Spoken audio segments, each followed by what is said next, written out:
안녕하세요. 건물 없는 교회 어울림교회 임목사입니다. 오늘도 고린도후서 특강 이어나가도록 하겠습니다. 가짜는 쉽게 믿고 진실을 믿지 못하는 현실이라는 제목으로 고린도 특강을 이어나가려고 합니다. 자, 부제목은 보라 지금 구원의 날이로다 라는 제목으로 하나님 말씀을 전할 때 예수님을 만나고 성령님을 체험하는 그런 시간이 되기를 간절히 기도드립니다.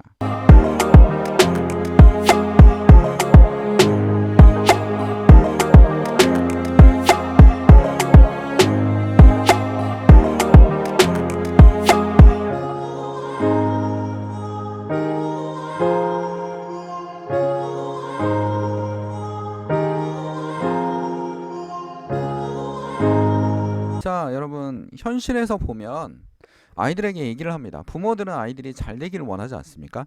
자, 부모들이 아이들에게 좋은 얘기를 해줍니다. 이렇게 하면 잘 될 수 있어 라고 아이들은 그 얘기를 처음에는 잘 받아들입니다. 그러나 어느 정도 성장을 시작하면 부모님의 얘기는 뭐처럼 들리는 겁니까? 그냥 잔소리가 되는 겁니다. 잔소리가 되고 아무리 좋은 얘기를 해줘도 아이들에게는 다가오지 않습니다. 이제 청소년 시기가 되면 아이들은 누구의 목소리를 듣기 시작합니까? 청소년 시기가 되면 친구들의 목소리가 듣기 시작합니다. 친구들의 말이 진실이 되기 시작하는 거죠. 진리가 되는 겁니다. 부모님의 말은 뭐가 되는 겁니까? 거짓이 되기 시작하는 겁니다. 아무리 얘기도 소용이 없습니다. 자, 아이들은 뭡니까? 친구가 얘기합니다. 담배 피는 거는 여러분 뭡니까? 추억이야, 추억. 청소년 때 해보지 언제 해보겠어? 그러면 아이들은 그게 진리라고 생각합니다. 담배를 필 수 있는 거지라고 생각합니다. 도덕적 기준이 사라지기 시작하고 아이들이 서로 얘기하는 그것이 무엇이 될 수 있습니까? 도덕적 기준이 될 수 있습니다. 자, 도덕적 기준이 돼서 이런 일들이 도덕적 가치가 흔들리기 시작하는 겁니다. 여러분, 그리스가 왜 멸망했습니까? 그리스가 멸망한 이유는 이겁니다. 뭐냐면 소피스트라는 철학이 발전하지 않았습니까? 소피스트는 상대주의 철학이에요. 그러니까 절대 진리가 없습니다. 이들은 그들이 그때 얘기하는 것이 뭐가 될 수 있습니까? 진리가 될 수 있어. 시대별로 말하는 것이 진리가 될 수 있습니다. 이게 꼭 틀리다고 얘기할 수는 없지만 이렇다 보니까 절대 진리가 없는 사회는 점점 본인이 기준이 되고 거짓이 진실이 되는 그런 사회가 되는 겁니다. 그래서 혼란이 일어나는 거죠. 그리고 어떻게 됩니까? 백성을 대표하는 민회를 뽑을 때 민회에 돈을 주기 시작했어요. 월급을 주기 시작하니까 정말 돈을 강조하는, 돈을 좋아하는 민회에 뭐가 모이기 시작하면 돼지들이 모이기 시작하는 거예요. 돈을 좋아하는 돼지들이 모이기 시작합니다. 이걸 보고서 비난했던 사람이 누굽니까? 소크라테스입니다. 절대 진리가 필요하다라고 얘기한 거죠. 기준이 필요하다라는 겁니다. 그 기준이 꼭 있어야 된다라고 얘기합니다. 그러나 이 소크라테스는 어떻게 보면 뭡니까? 당시에 그리스는 민주주의 아닙니까? 고대 그리스는 민주주의의 시초가 되기도 하죠. 민주주의였는데 민주주의를 비판하기 시작했어요. 민주 정치는 정말 잘못됐어. 절대 진리가 없어. 분명히 절대 진리가 필요해 하면서 굉장히 설득적인 얘기를 많이 했습니다. 그러다 어떻게 됐습니까? 그쵸? 죽음을 당한 거죠. 민주주의의 잘못된 것을 얘기하는데 듣지를 않는 겁니다. 반사회적인 인물이 돼버린 거죠. 그래서 소크라테스 죽었습니다. 거기다가 플라톤 어떻습니까? 민주정치는 소크라테스의 제자 아닙니까? 플라톤에게 민주정치는 중우정치다라고 얘기했습니다. 중우, 멍청한 사람들의 정치. 그러니까 민회에 뭐만 있습니까? 돼지들만 잔뜩 하죠. 돼지들만 잔뜩 합니다. 정치인들이 거의 다 돈 밝히는 인간들밖에 없는 거예요. 그러니까 이거는 멍청한 사람들이 하는 정치다 얘기합니다. 그러니까 우리가 얘기하는 그 유명한 철학자들 소크라테스, 플라톤, 자, 이 사람들은 다 뭐가 돼버리니까 반민주주의적인 철학자가 돼버린 겁니다. 민주주의의 단점을 얘기하고 있는데 우리에게는 중요한 교훈이 됩니다. 민주주의의 단점을 알 수 있으니까요. 민주주의의 문제점이 뭔지, 민주주의가 어떻게 해서 무너지는지를 알 수 있으니까 굉장히 중요한 교훈이 됩니다. 지금 학생들에게, 자녀들에게 가야 될 건 뭡니까? 정말 중요한 가치입니다. 중요한 가치, 도덕적 기준과 가치가 있어야 됩니다. 남을 배려하고, 성경에서는 도덕적 가치보다 더 가치 있는 얘기를 많이 하고 있습니다. 굉장히 많이 하고 있어요. 근데 우리는 그 얘기는 거의 듣지 않고 오로지 복음만 얘기하고 있습니다. 복음만 얘기하다 보니까 기독교인들이 뭐라고 생각하냐면 우리가 하고 싶지도 않은 도덕적 일을 하는 거는 그냥 뭐다 가식이다 라고 얘기하시는 목사님들도 있어요. 예전에 보니까 제정신이 아닌 거죠. 제정신이 아닌 변화가 없는 겁니다. 제정신이 아닌 거고 지금 생각해보면 목사 같지도 않은 사람들입니다. 그냥 하나님이 보시기엔 돈 밝히는 뭡니까? 바리새인 정도, 예수님을 팔아넘긴, 예수님을 죽이려고 했던 바리새인 정도밖에 되지 않는 겁니다. 뭐 이들에 대해서 더 이상 얘기할 필요는 없고요. 우리도 그렇게 될 수 있기 때문에 항상 반성하는 기조가 필요합니다. 저 아이들에게 얘기하고 싶은 건 뭡니까? 아이들에게 정말 중요한 가치관을 심어줘야 됩니다. 그 가치관이 뭡니까? 바로 성경입니다. 성경. 성경이 기준이 되는 겁니다. 아이들에게 성경을 기준으로 갖추면 성경이 뭡니까? 아이들에게 더 좋은 도덕적 가치를 심어주고 복음의 씨앗을 품어주고 남들을 배려해주고 남들을 뭐합니까? 남들을 도와주는 사람으로 성장할 수 있다라는 겁니다. 우리가 오늘 말씀에서 굉장히 중요한 말씀을 하고 있습니다. 누굽니까? 사도 바울은 이런 얘기를 해요. 고린도서 6장 1절에서 2절을 보면 우리가 하나님과 함께 일하는 자로서 너희를 권하노니 하나님의 은혜를 헛되이 밟지 말라라고 얘기하고 있습니다. 헛되이 밟지 말라. 우리 모두 다 하나님의 은혜를 입었습니다. 하나님의 은혜를 입었고 창조주의 은혜를 입었습니다. 그보다 더 많은 걸 받았지만 우리는 느끼지 못할 때가 있습니다. 우린 누구와 같으니까요?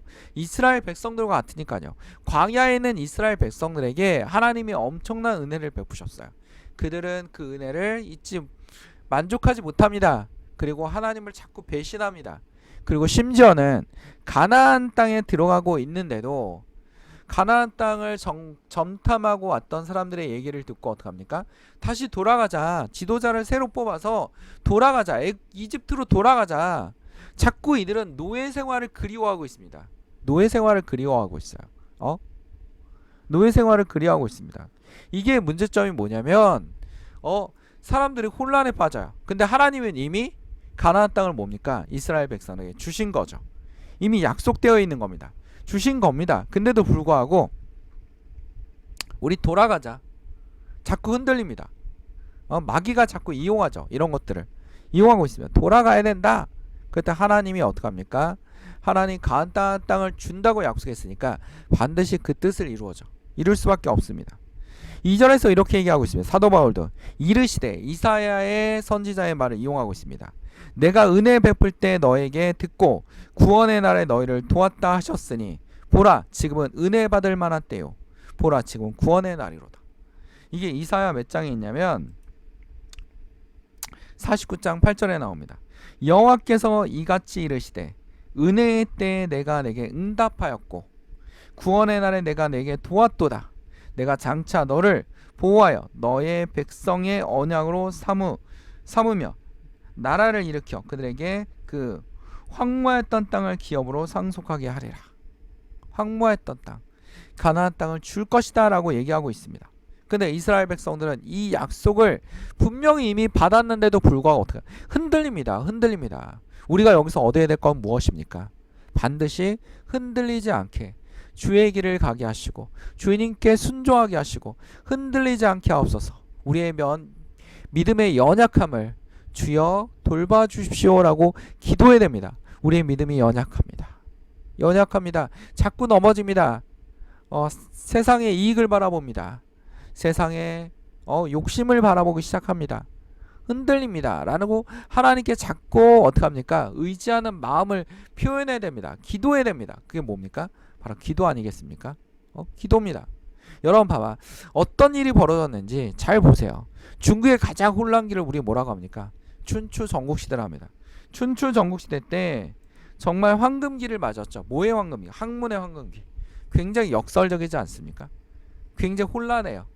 전쟁이 빈번하고 사람들이 힘 있는 자가 힘 없는 자를 죽이고 있고 사람들은 그때 생각할 거 아닙니까? 이건 질서가 아니야. 막 젊은이들이 노인을 때리고 있고 부녀자들을 이게 물건을 뺏고 있고 기준이 없어요. 사람들의 가치관과 기준. 그 다음에 뭡니까? 어른을 공경해야 된다. 막 이런 사상이 하나도 없습니다. 사상은 너무 좋아요. 그쵸? 그래서 이거에 대해서 문제를 해결하는 도덕적 혼란의 시기 그리고 전쟁의 시기 이런 시기에 어떻게 해야 됩니까? 막 물어봐야 되는데 물어볼 사람이 없는 거야. 그 중에서 가장 유명한 학자들이 등장하죠. 누굽니까? 노자라든지 그쵸? 노자입니다. 그 다음에 공자 공자보다 노자가 스승입니다. 훨씬 더 스승이고 아마 공자가 노자한테 좀 더 배웠던 것 같습니다. 배웠던 것 같아요. 그 다음에 뭐 순자 한참 뒤에 등장한 사람이죠. 순추정 후기에 노자 순자입니다. 순자 여기 순자 나오죠. 순자 장자 한자가 이게 맞는지 모르겠네요. 장자 한자 이게 아니었던 것 같은데 하여튼 같은 뜻을 가지고 있기 때문에 장자 뭐 이렇게 썼습니다. 그래서 노자와 맹자와 그 다음 뭡니까 우리 순자죠. 사람 모두 다 악해라고 얘기했던 순자입니다. 이들이 얘기하고자 하는 건 뭡니까? 이 혼란을 극복하는 방법에 대해서 얘기하는 거 아닙니까? 공자는 사람들이 왜 왕을 죽이고 신하들이 왕을 죽이고 그 다음에 뭡니까? 백성들이 막 힘 있는 애들이 힘 없는 사람들을 물건을 뺏고 노인들을 때리고 여자를 때리고 약자 아이들을 죽이고 이런 일들이 왜 벌어집니까? 라고 했더니 공자가 얘기하는 거 아니겠습니까? 세상이 혼란스러워서 그래. 굉장히 혼란스러운 사회야. 그럼 뭐가 필요해? 도덕이 필요해. 도덕이 필요하다는 거야. 신하는 신하에 지켜야 될 도덕, 왕은 왕이 지켜야 될 도덕. 그 다음에 뭡니까? 젊은이들이 지켜야 될 도덕, 노인은 노인이 지켜야 될 도덕, 여성들은 여성들이 지켜야 할 도덕, 남성들은 남성들이 지켜야 할 도덕, 아이들은 아이들이 지켜야 될 도덕에 대해서 필요해. 도덕이 이 모든 문제를 해결할 수 있어 라는 겁니다. 그렇게 얘기하지 않습니까? 순자도 얘기한 사람들은 너무 악하기 때문에 그 사람들을 교화시켜야 돼. 교화시켜야 돼라고 얘기하고 있지 않습니까? 이들이 말하는 건 뭐냐면 모두 다 뭡니까? 지금의 혼란의 문제를 해결할 수 있어 라는 겁니다. 혼란의 문제를 해결할 수 있어. 우리가 혼란의 문제가 있습니다. 무슨 문제가 있습니까? 교육의 문제, 자녀들 교육의 문제, 크리스찬 자녀들의 교육의 문제가 있습니다. 그 문제의 기준이 뭐가 되어야 됩니까? 바로 하나님의 말씀과 하나님의 말씀이 기준이 되어야 됩니다. 그렇죠? 성경에 워낙 좋은 얘기가 많이 있기 때문에 하나님의 말씀을 우리 시대에 맞게, 그 다음에 우리 실정에 맞게 가르치는 것이 굉장히 중요하죠. 아이들에게 좋은 가치관을 심어줄 수 있습니다. 그런 가치관을 심어줄 수 있는 것이 뭡니까? 바로 성경입니다. 우리 문제가 있습니다. 이 문제를 어떻게 합니까? 하나님께 내려놓을 수 있는, 예수 그리스도 앞에 내려놓을 수 있는 주의 성도들이 되시기를 간절히 축원드립니다. 왜냐하면 지금 우리는 하나님께 기도하고 있습니까? 아니면 매일매일 하나님께 불평만 하고 있습니까? 하나님께 이미 받았습니다. 이스라엘 백성들처럼 가나안 땅을 받았습니다. 이미 가나안 땅을 받았는데 우리는 뭐 하고 있습니까? 혼란에 빠져 있는 거죠. 갈등에 빠져 있는 겁니다. 우린 연약하기 때문에 이 연약함을 이길 수 있도록 기도해야 됩니다. 어떻게 합니까? 하나님께 내려놓는 거. 굉장히 교회도 엉망진창입니다. 이단과 사미가 너무 많아요. 또 어떤 사람 신성한 티셔츠를 뭐 부여받아서 지금의 뭐 패션 업계가 굉장히 타락했기 때문에 신성한 옷을 만들어서 팝니다 하면서 굉장히 비싸게 파는 말도 안 되는 일을 하고 있는 거죠. 지금 신성한 옷이라뇨. 예수 그리스도가 옷을 팔거나 이러지 않았습니다. 교회도 너무나 교회 건물을 건축. 오늘도 제가 잠깐 어디를 갔다 오면서 굉장히 경기도의 외곽 지역이에요. 경기도 외곽 지역인데 큰 건물이 하나 있어요. 딱 봐도 교회 건물입니다. 큰 교회 건물입니다. 교회예요. 전형적인 교회 건축입니다. 근데 거기에 십자가는 없고 뭐가 달려 있습니까? 식당, 레스토랑, 카페, 그 다음에 1층에는 여성 의료 전문 매장 뭐 이런 게 붙어 있더라고요. 그 장사가 될지는 잘 모르겠지만 카페는 될 수 있겠죠. 근데 뭐 주변에 주택가구, 시골이긴 하지만 주택가구 이런 게 있는데, 그리고 주변에 뭐 카센터, 세차장, 식당 막 이런 게 조금씩 나와요. 그쵸? 이런 게 나오는데 거기다 교회 건물, 정말 거대한 건물입니다. 내가 봐도 그 지역에서 그렇게 큰 건물이 있을까라 할 정도로 굉장히 큰 건물이에요. 그 건물이 교회가 안 되니까 문을 닫고 어떻게 합니까? 거기서 카페하고 그 다음에 뭐야 레스토랑하고 그 다음에 의료 매장이 된 거죠. 이게 교회 현실이지 않습니까? 건물만 짓다 이렇게 된 겁니다. 성도는 없는데. 성도가 뭡니까? 교회 아닙니까? 예수님이 곧 뭡니까? 교회입니다. 예수님이 교회예요. 교회의 머리가 되시지 않습니까? 우리의 머리가 되시는 게 누굽니까? 예수 그리스도십니다. 우린 이걸 자꾸 잊어버려요. 예수 그리스도라는 걸. 우리가 누굴 의지해야 됩니까? 예수 그리스도를 의지해야 되는 것을 자꾸 잊어버립니다. 우리는 연약하니까요. 이렇게 언제까지 연약하다는 핑계로 자꾸 죄악 속에 있을 것입니다. 하나님이 끝없이 용서해 줄 거라고 생각하고 있습니까? 아닙니다. 하나님도 그에 대한 대가를 치릅니다. 우리 성경에 보면요. 부릅니다. 자, 우리 뭡니까? 우리는 이르시되 내가 은혜 받을 때요. 이 고린도서는 6장에 우리는 막 옥에 갇히고 고난당한 거를 막 얘기하지 않습니까? 이래도 우리는 뭐야? 복음을 붙잡고 있다. 왜? 지금 은혜 받을 때 구원받을 날이니까. 생각이 나름이지 않습니까? 생각이 나름입니다. 우리가 어느 곳에 갔는데 산 속에 혼자 있는데 무서워라고 생각할 수도 있고, 아니면 이 산길이 너무나 아름다워 이렇게 생각할 수도 있습니다. 그렇죠? 혼자 걷지만 나만의 혼자의 시간을 즐기는 시간이야 라고 얘기할 수도 있습니다. 그러니까 우리가 고난이나 힘듦이나 이런 거에 대해서 뭐 할 수 있어야 되면 대처할 수 있는 능력, 그에 대한 생각과 긍정적 사고방식, 모든 것을 해결할 수 있다라는 긍정적 사고방식이 뭡니까? 이 순간을 이겨나갈 수 있다라는 겁니다. 이 힘든 순간을 이겨나갈 수 있다라는 겁니다. 하나님께서 여러분과 함께 하신다는 걸 믿고 따라가는 겁니다. 어디로 가는 거야? 약속의 땅으로, 가나안 땅으로 건너가는 겁니다. 우리는 아무리 좋은 얘기를 해도 듣지 않는 경우가 있습니다. 왜냐하면 귀에 안 들어와요. 아무리 얘기해도. 자기의 고정된 고정관념이라든지 이런 걸로 아무리 얘기해도 듣지 않습니다. 오히려 주변에 있는 친구들이나 아니면 이단, 사이비 이런 얘기를 정말 잘 들어요. 우리가. 그렇죠? 그러니까 이단이 막 성장하지 않았습니까? 엄청나게 성장해요. 거기다가 또 엄청난 사입인데도 깜빵 갔다 오고 막 이래도 또 유튜브에서 막 홍보해요. 정말 그런 분이 아니다. 막 그러면서 홍보합니다. 얼마나 혼란의 시대입니까? 각종 미디어를 통해서 자기만의 TV로 자기의 주장을 하고 있으니까 자기 가치관이 기준이 없어요. 누가 옳고 그름이 없습니다. 자기가 말하는 게 뭡니까? 기준이 되고 자기가 여기서 이겨나가면 그게 도덕적 가치가 된다고 생각하는 것 같습니다. 그런 시대에 살고 있습니다. 우리가 혼란의 시대에 살고 있는 거죠. 그리스가 혼란에 빠져 있듯이 중국이 혼란에 빠져 있던 춘추전국 시대라든지 이런 것은 혼란에 빠져 있습니다. 우리 이럴 때일수록 누굴 더 붙잡는 겁니까? 예수 그리스도. 이럴 때일수록 뭘 더 붙잡습니까? 성경을 더 붙잡는 겁니다. 선교사나 찬양 인도자나 목사를 붙잡는 게 아니라 뭡니까? 하나님의 말씀을 붙잡는 겁니다. 말씀을 붙잡는 겁니다. 옛날 학교 다닐 때 학생 중에서 이런 학생들이 있어요.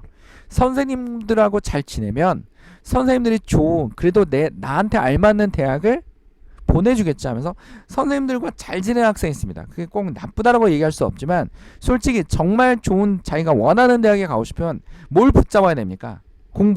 공부를 붙잡아야 되죠. 공부를 붙잡아야 됩니다. 근데 학생들은 다른 생각을 하고 있는 겁니다. 무슨 생각을 하는 거야?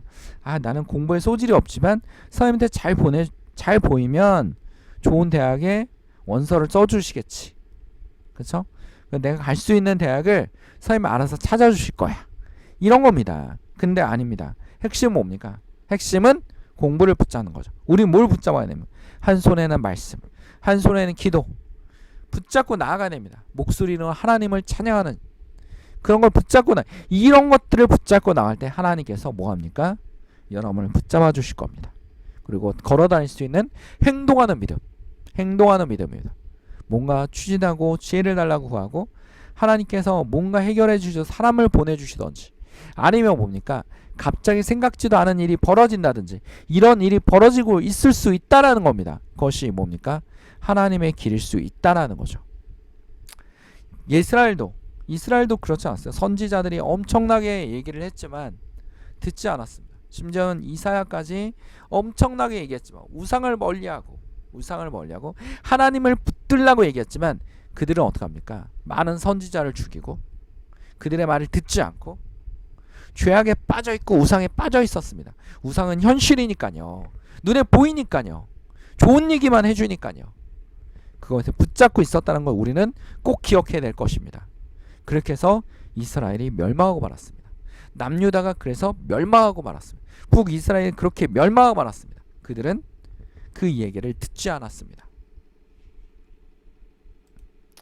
오늘의 말씀을 꼭 기억합시다. 내가 은혜 베풀 때 너에게 듣고 구원의 날에 너를 도왔다 하셨으니 보라 지금은 은혜 받을 때만 때요. 보라 지금 구원의 날이로다. 이 말씀을 기억하며 우리가 하나님께 열려있는 하나님 말씀을 따라갈 수 있는 주의 종들이 될 수 있도록 다 같이 기도하겠습니다. 사랑하는 충만하신 아버지, 오늘 주의 말씀을 통하여 우리가 깨닫게 하시고 하나님의 말씀을 붙잡게 하시고 이 혼란한 시대, 이 무가치한 시대, 기준이 없는 시대, 진리가 없는 시대, 하나님을 붙잡는 주의 성도들이 되게 해주시옵소서. 우리가 어려움을 이겨낼 수 있게 하시고 고난을 이겨내게 하시고 하나님의 가나안 땅에 들어갈 수 있는 주의 성도들이 되게 하여 주시옵소서. 악한 영에 끌려다니는 사람이 있습니까? 예수 그리스도의 이름으로 물리쳐 주시고 질병에 시달리는 사람이 있으니까 주여 치료하여 주시옵소서. 고정관념에 빠지지 않게 하시고 잘못된 지식을 얻지 않게 하여 주시고 하나님을 쫓아가는 주의 귀한 성도들 되게 하여 주시옵소서. 이 식탁 위에 음식이 떨어지지 않게 하기를 간절히 기도드립니다. 우리를 사랑하시는 예수 그리스도의 이름으로 기도드립니다. 아멘. 건물 없는 교회 어울림 교회 말씀 창고였습니다. 하나님께 영광의 박수를 올립니다.